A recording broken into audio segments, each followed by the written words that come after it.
Hi everyone, welcome to the Using Data to Manage Your YCC program. We're going to get started here at the National Grantee Conference at the Department of Labor, and I'm going to turn it over to Evan Rosenberg and Alicia Leonard to get started. Yeah, I got it. All right, we're getting ready to get started. Thanks, everyone. This is Using Data to Manage Your YCC program. Hoping this will be a good session for you. As I think you know, we're also doing a live WebEx for this session, and I think we have about 10 or so people logging in on the phone and their computers, so welcome to those of you logging in online. You'll hear from me for a few minutes. Let me see if I can advance the slides. You promised me this would work, Angela. All right, there we go. So here is our agenda for today. I'll do an introduction, and then I'm also going to walk through a quarterly performance report and talk to you about, in my opinion, what are the most important fields you should focus on when you all, particularly as project directors, think about reviewing your QPR, what to pay attention to, what things to look out for, that kind of thing. And then after that, I'm going to have Alicia Leonard, who's here from Mathematica. A lot of you have probably heard her voice on the phone before. She is going to talk about troubleshooting a quarterly performance report and data issues, and show you how to use the export feature to look at data issues and identify why you're seeing weird numbers on your QPR and so forth. And then we also have a virtual presenter. We have Julie Anderson from our Northeast Iowa Upper Explorer Land grantee, who is going to talk about her use of the user-defined field. So we have Julie joining us remotely, and in a little while you'll hear from her as well. And then we'll also, Alicia will talk about one additional Excel resource for you that might be useful. All right, so for me, I'm not going to spend more than a second on this slide. You saw this slide yesterday morning, the importance of performance and reporting system. This is always my slide I put up there is the reason for we spend so much time entering data. And, you know, we know it can be frustrating using the participant tracking system and the amount of data we ask you to collect, but there are 3 really good reasons why we do this. We hope you find it useful. And I've had, I think, about 8 or 9 conversations with grantees over the last 2 days about the data, and you know, I've thought those are great conversations, and it sounds like people really are looking at their data, wanting to figure out how to use it to improve their program. So I'm feeling good about how people feel about the data and why we collect so much data and what it's useful for. And I mean, honestly, it all comes back to we want to make a case for why these programs are so important. And this morning we heard from 5 young people who are part of the program, and that really tells the picture, but we can't bring those 5 young people around the country everywhere to Congress and DOL leadership and your grantee partners, and so the numbers really help tell that exact same story about why this program is so important. What are you doing to me, Angela? You promised this would work. All right, here we go. And I should also note, there is one handout. Did everybody get a handout? Raise your hand if you do not have a handout. They are on a chair in the back of the room. If someone could be so kind, keep your hands up, and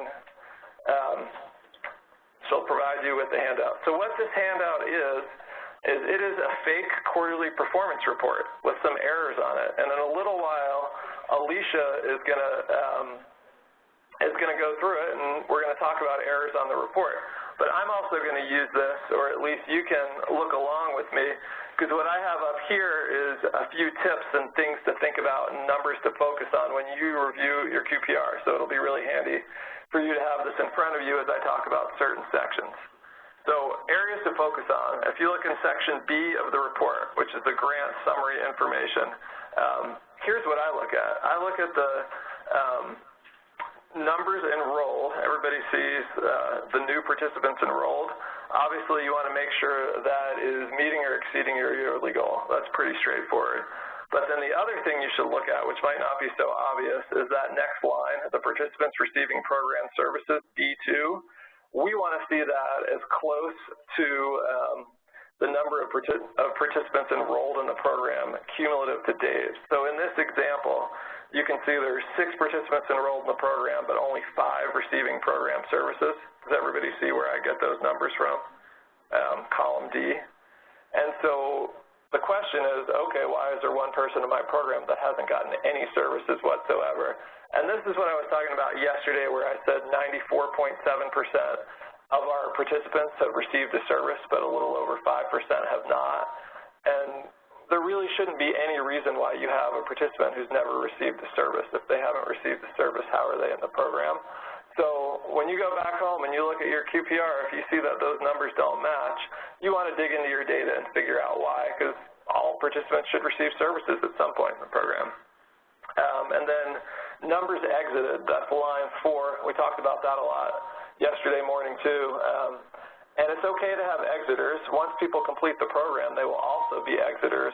But early on in the program, before you get to that completion stage for some of your cohorts, we want to see that exiter number low. You'll certainly see some attrition, and we talked about reasons why that is.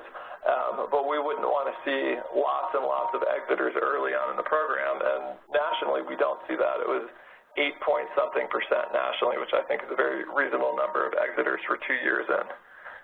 Okay, Section D, areas to focus on in Section D is ensure all program services are reflected in the various categories, and there's a good mix of services provided. And I was just having this conversation with one of the grantees a few minutes ago, talking about how not everything you do might fit neatly in these boxes, but just try and do the best you can and figure out what services you're doing and where they fit into the different lines in Section D, because we want to make sure we're capturing all the great services that you're providing to your program participants. And if you ever have any questions about, like, I'm doing this service, where does that fit in, you can always email our YCC inbox, and I'll look at that and help you with that. Section E, one of the things I always look at is the industry-recognized credentials. And so you want to make sure when you're providing industry-recognized credentials to your participants, which is something everyone does in their grants, that they end up in that line. And where I'm looking is Section E. Where is it? E15 is that number of industry-recognized credentials. And then one thing I also want to say here is Section E is kind of a confusing part of the quarterly performance report, because we have 1 through 7 and 8 through 14, which essentially repeat themselves except for one minor difference. 8 through 14 has the word completed in it, but otherwise they're the exact same. And so the obvious question is, why do you do that, and why is that there? And I'm an honest person, so I'll give you the honest answer and a 30-second background on why, which is we used to have 2 different ETA offices involved in creating this program, and the other office that was involved really wanted this Section E2. So to be nice, we said, all right, that's fine. It seems kind of redundant. But they really wanted to know not just how many participants got certain things, but how many participants completed the program and got those same things. But to be perfectly honest with you, I don't pay much attention to that second part of Section E, and I don't think when you're analyzing your quarterly performance reports, you need to as well. I think it just gets a little bit confusing and redundant, so my advice is not to worry too much about E2. But the difference between the two is E2 is just of the people who completed the program, how many got these things, whereas E1 is of all your participants, how many got these things. All right. Areas to focus on in Section F. Section F is a section that you should really be looking at right now, because Section G, the last one, is long-term measures that won't kick in until later in the grant. But Section F, these are all the data points that I was talking about yesterday that we're really looking at, the interim indicators. So you want to make sure your enrollment rate is meeting your goal, that your attendance rate accurately reflects your participants and that it's above the goal of 90%, that your chronic absent rate is also accurately reflecting attendance and is below the goal of 10%. The mentoring rate, make sure mentoring is captured and the mentoring rate is where it should be. We talked a lot about that yesterday. Yearly retention rate, make sure the yearly retention rate, which measures how many participants are still in the program from 1 year to the next, make sure that looks like it's supposed to. So you're pretty sure that 90% of your participants are still around in year 2 from round 1, but that number says 50%, then there's an issue with your data. And the issue probably, well, we have that, so you'll find out later why about that particular measure, but there's one PTS data element that drives that measure, and Alicia is going to show you that later on. But that's a pretty common error we see. Internship and placement and completion rates, make sure they're accurate. I think we have an example about that later on. And then post-secondary measures, make sure they're accurately reflecting the post-secondary credit that your students are attaining. And then lastly, Section G, the long-term outcomes. As I said, it's a little too early to focus on that.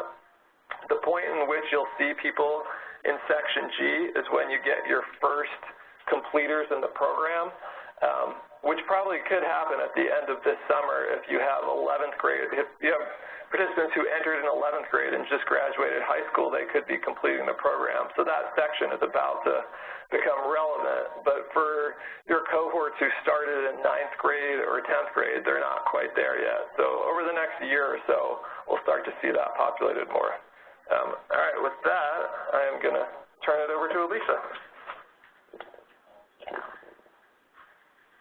All right, so hi everybody. I'm Alicia from Mathematica. As I mentioned, you may know my voice from the various PTS trainings that we've done.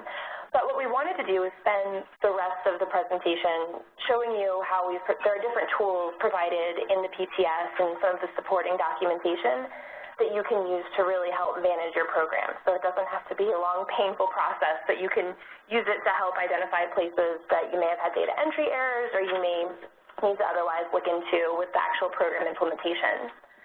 So as Evan alluded to, you have a sample QPR in front of you. I'm not sure, you should be familiar, I assume.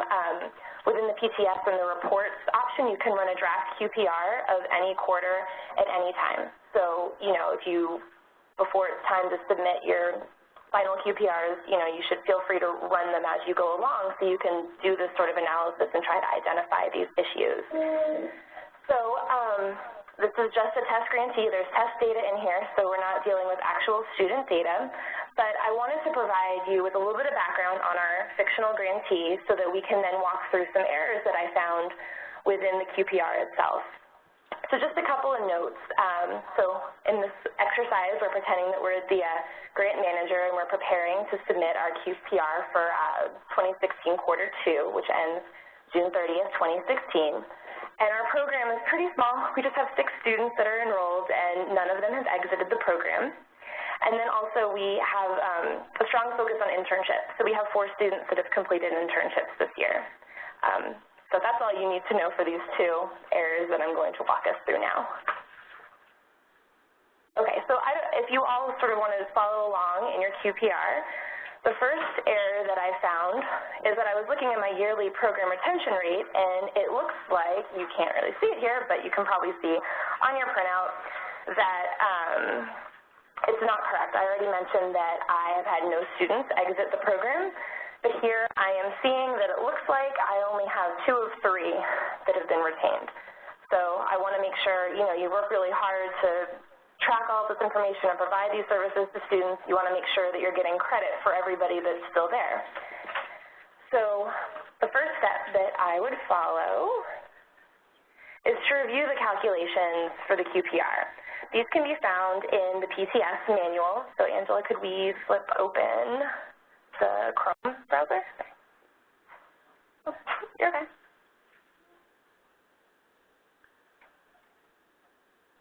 All right. So they're found in Appendix C of the PTS manual. So quick way, it's a big manual. There's lots of supporting documentation at the end. So you can actually quickly find the calculation for this in Appendix C if you want, by hitting Control F. So search within it, and then you can start typing in, we want to look up the yearly program retention rate. So if you start, yearly program retention rate, and then if you hit enter one more time, there. So now your calculation is there, and it's a little bit easier. Can we zoom in at all?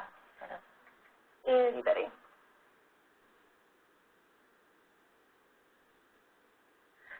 within this calculation, you can see all the way to the right, it shows you the PTS fields that are used within this calculation. So now I know that those are the numbers that are driving what I'm seeing in the QPR. So those are going to be the fields that I need to look at and verify that the data was all entered correctly.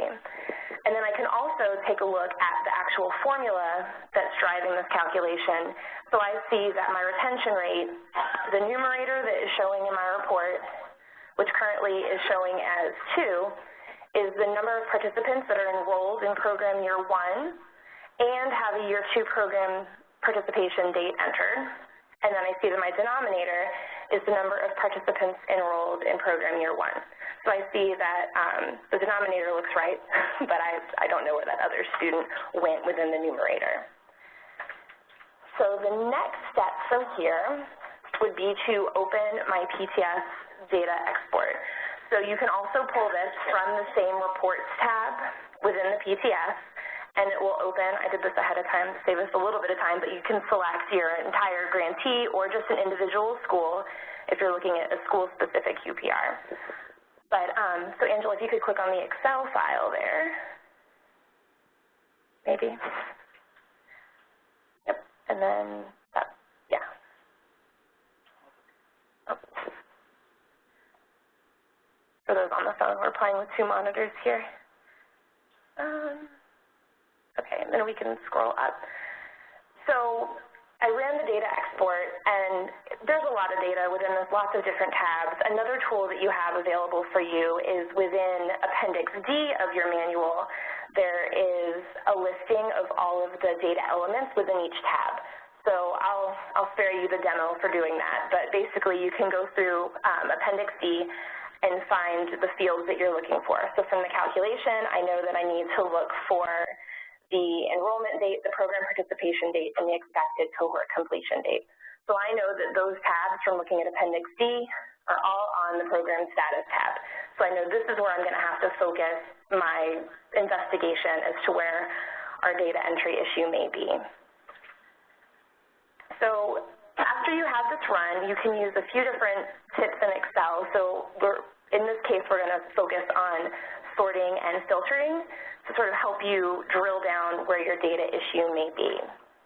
I actually can come over here and do this, I think. Okay. So the first thing that I would want to do here is we want to look at the enrollment date, the expected cohort completion date, and the program participation dates.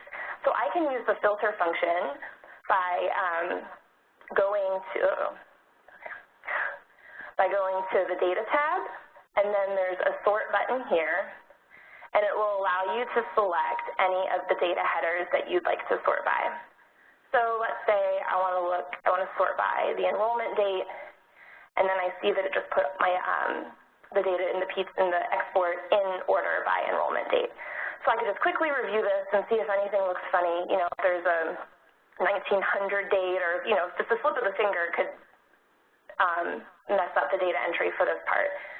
So I see that all looks okay.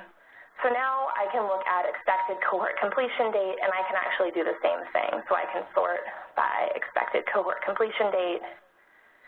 And again, I'm not seeing anything that looks off that could be disrupting that part of the calculation. So if I go back into this calculation, so now what I want to do is I want to use filter to look at the exact participants that are being counted. So I see that I need to look at the number of participants that are enrolled in program year 1 and have a program year 2 participation date. So using the filter function, you come up on that same data tab, click filter, and I know that I need to look for students who are enrolled in program year 1. So I can then, hitting that filter button lets me drop down and select only the values that I want to see. So I'm only looking at the cases from program year 1.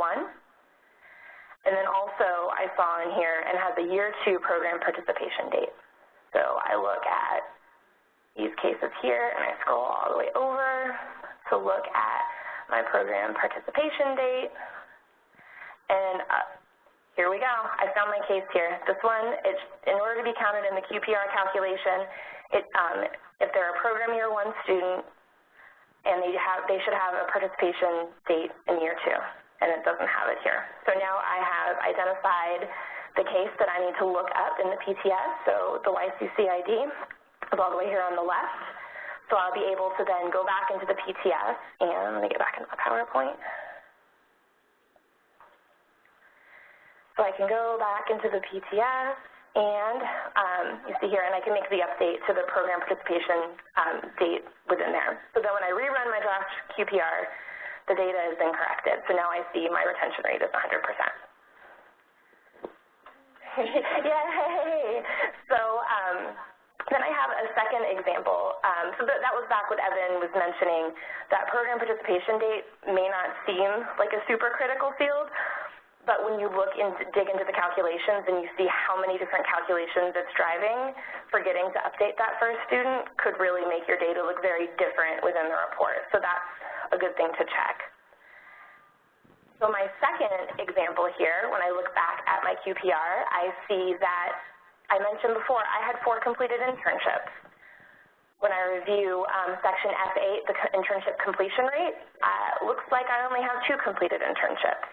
So we have to do the same sort of analysis to dig in and figure out why is it not showing that all 4 were completed? Is there a data entry issue? Am I misunderstanding the way something played out in the program? Maybe 4 students didn't complete. Who do I have to talk to and, to rectify the situation? So first step, again, review your QPR calculations. Because I think that how did you? Yeah, we can just use the slide. Yeah. We'll just stick with the slide instead of going back and forth.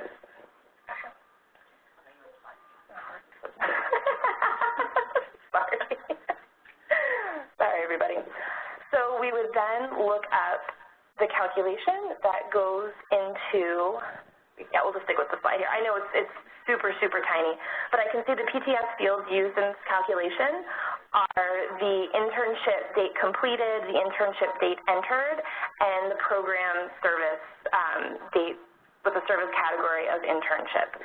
So that tells me exactly where these issues could come up within these calculations. Does anybody know what I would do next?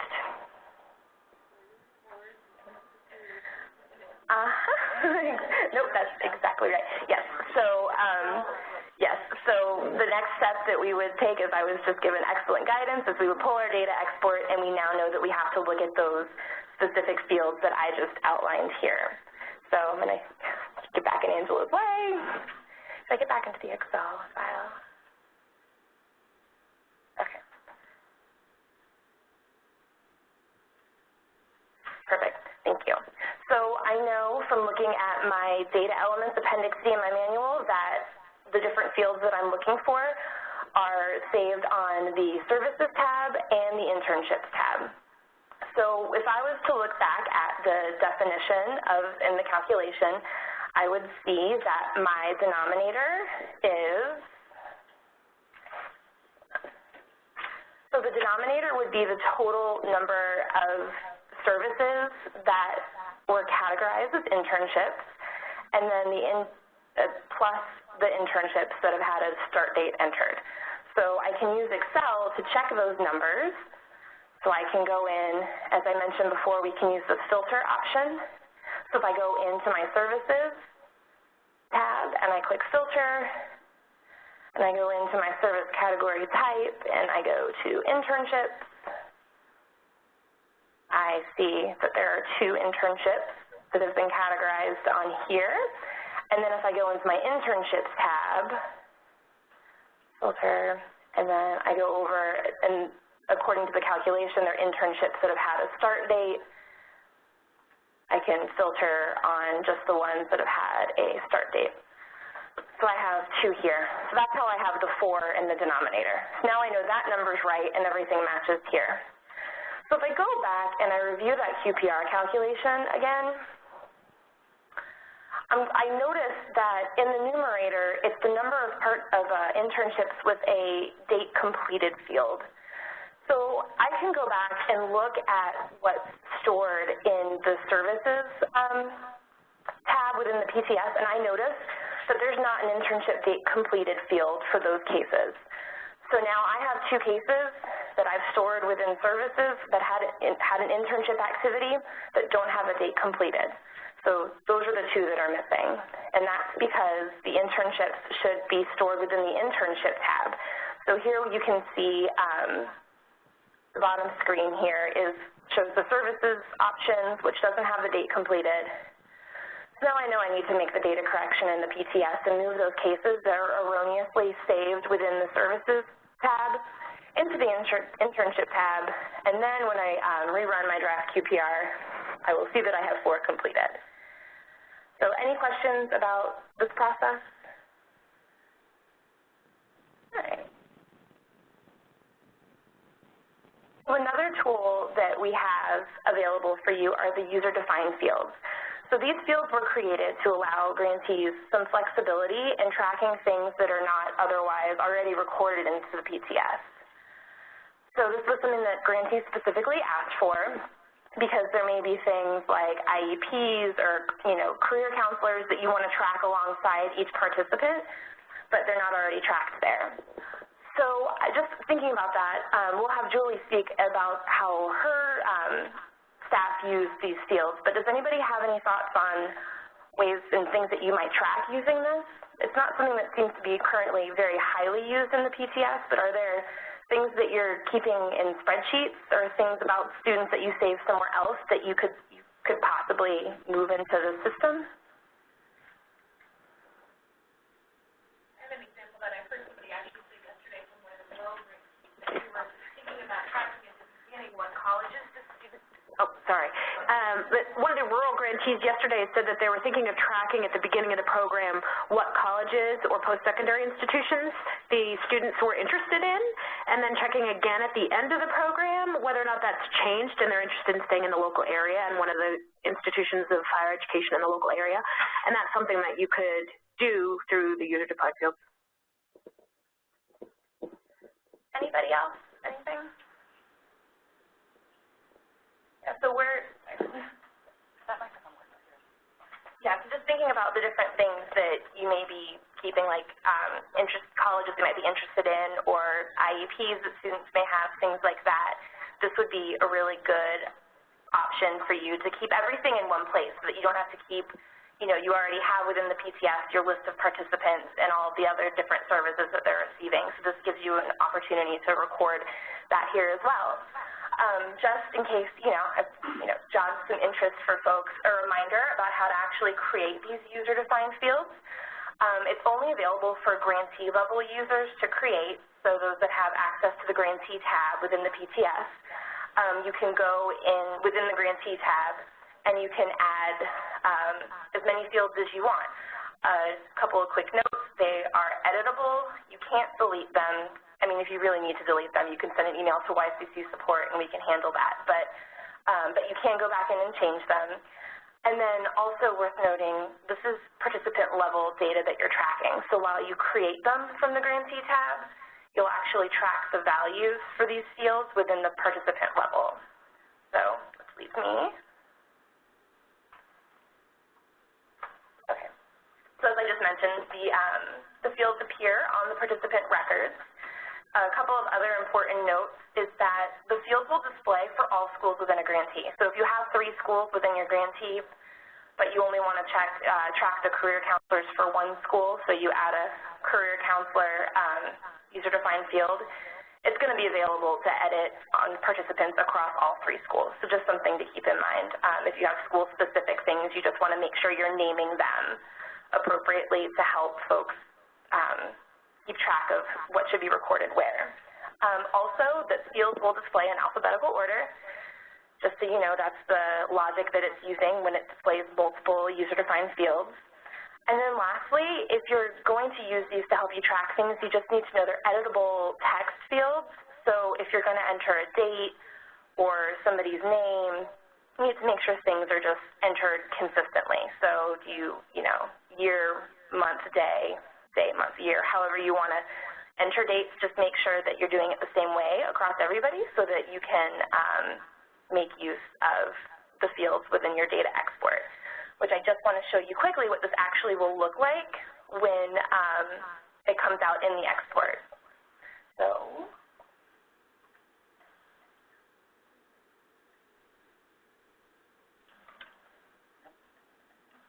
if you open your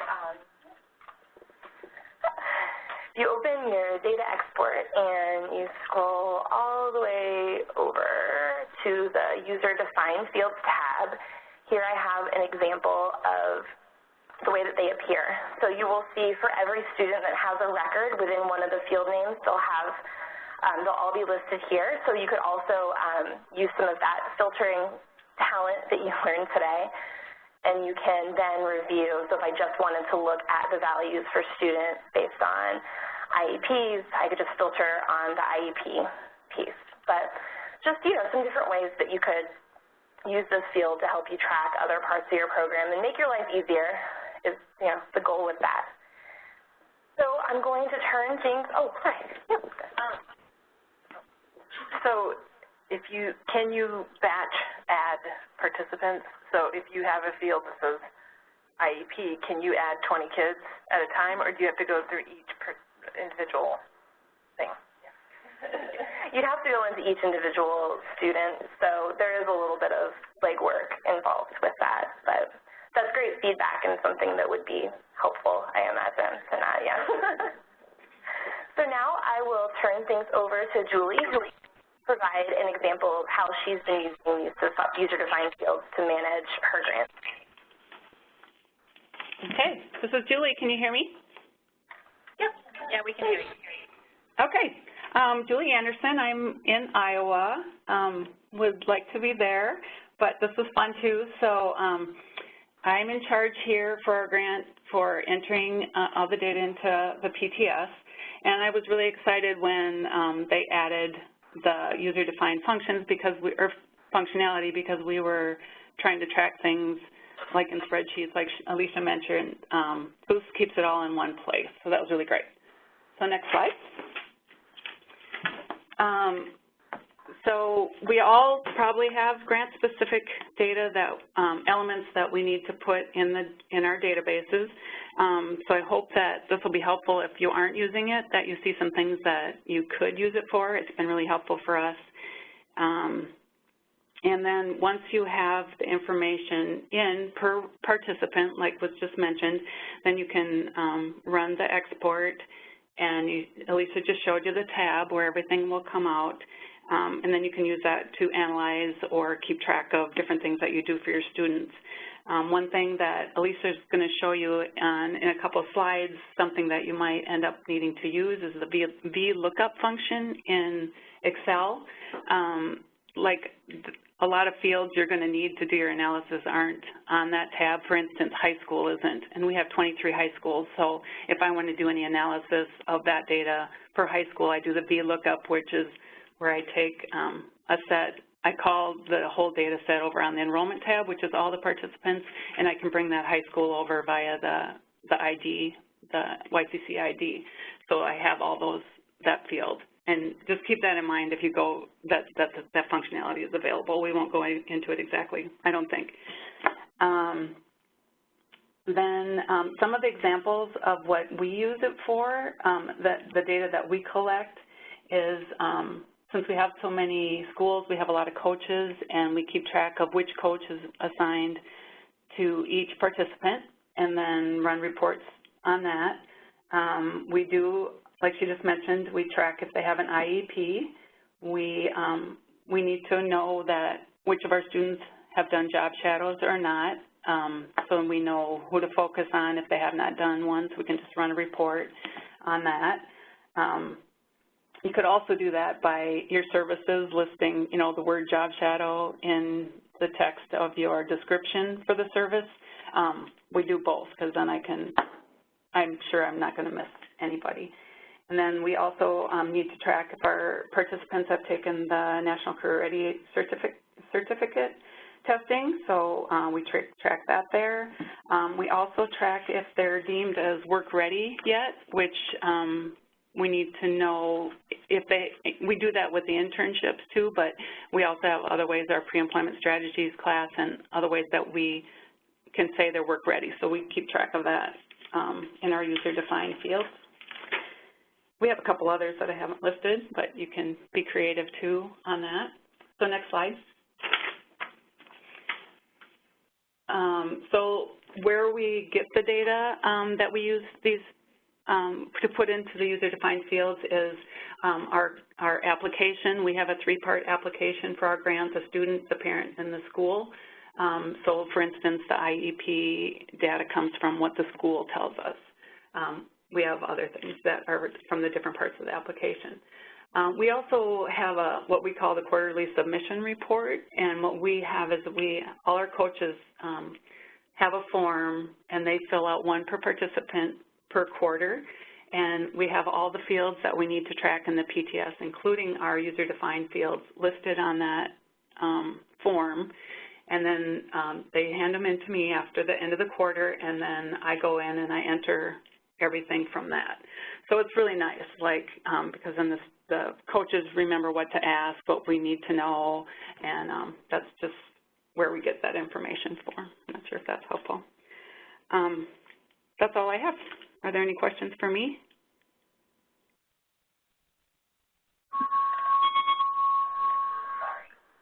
Any questions? Yep.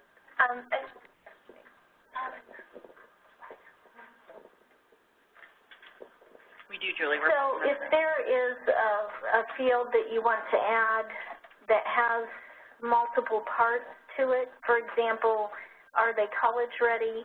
Have they done the application, the assessment, the orientation?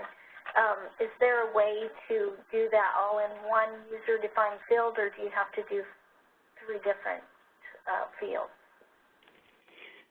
Well, that sounds to me like you have like a process of what they have to complete, and if they've done all 3 parts or 4 parts, then you would say, yes, they're complete. So then you could do it in one field. If you keep track of where you have, you want to know which of the 2 or 3 that they've done, then you would have to do them in separate fields. Yeah. So I think it's whatever is most useful for your analysis and tracking. So if it's something that happens over a long period of time, maybe having it individually so that you can sort of follow the flow within your export of where students are. That way you're not having to save it in sort of a separate place until they get to the point where you would, mark it as a yes or a no across all of them. Any other questions?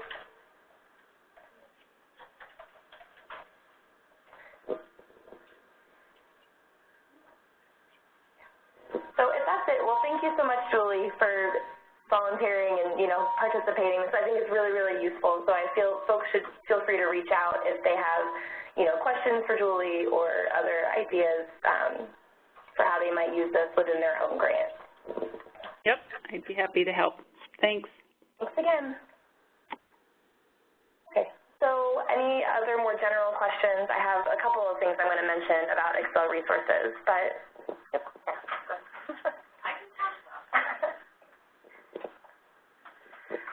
So I wanted to say thank you for working on the participation date, enrollment date. That was very helpful to us and to our counselors.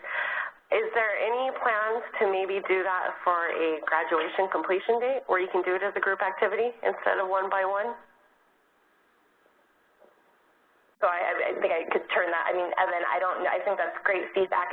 What we're talking about is, for those of you that may be aware, we added a group level addition to the PTS so that you can add program participation dates across a large number of students at a given time. And so I don't believe that there are any plans to extend that to other dates. But not currently, but I think that's a great idea, and we can at least look at our resources and try and figure out if it's feasible or not. So that's a wonderful suggestion. It's something we would absolutely like to do, but we can't promise it without looking at resources and figuring out if it's possible. Anytime you can batch add something, just assume that we want it. Anytime you can just do 20 kids at once. Yes, no, I completely understand bulk uploading in all cases. Any other questions or comments? Other things that you've noticed in your QPR that you struggle with in terms of identifying where issues are or things that kind of persist to give you headaches, you know, every quarter when you're going to submit everything? All right, easy. So I just wanted to point out some additional Excel resources. Microsoft Office, I mean, it sounds like from, you know, some of the programs that you run, you may have some students that could provide tutorials for you in a lot of the Microsoft Office suites, but in lieu of that, Microsoft Office does have a lot of really great tutorials that break down and will provide videos of how to do some of the different data manipulation things. So we kind of focused on some of the easier, the sorting and the filtering that can help you, you know, kind of quickly look through your data. Julie alluded to the VLOOKUP formula, which I was going to demo, but I didn't want to put everybody to sleep. If you would like a demo or have further questions, you should feel free to reach out to YCC support and we can work through it with you. But essentially what it will do is within your data export, we have a certain number of repeated columns across every single tab. So YCC ID, student name, things like that. But as you're doing your data analysis, you might want to look at something like, okay, I want to look at my services, but I want to see gender to make sure that, you know, that's distributed in the, you know, equal way. The problem is gender is not on your services tab within the export. So you can use Excel's VLOOKUP, which will basically match on the YCC ID between the two tabs, the tab where you want the new field and the tab that has the field that you want to put into the second tab, and then it will pull that field in by linking it on that ID number. So as Julie mentioned, that's something that I think can be very helpful for you. So within this link here, it's a great Microsoft tutorial, but just another one of the many things that Microsoft offers that can help you further manipulate your data and, you know, use the export as a real tool to look holistically at the way your program is operating. Any questions about sort of the Excel things and the data export or anything that we can help with at this point?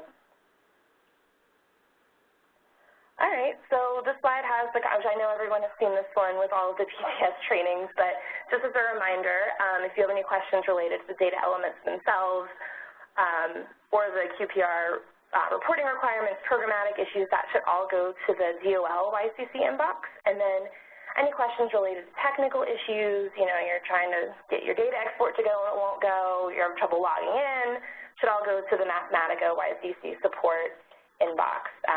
Comes into my inbox, and so we can help you out with those types of things. And then just another plea to make sure when you are communicating with us about questions that you have or issues you're coming up with to not include any student personally identifiable information.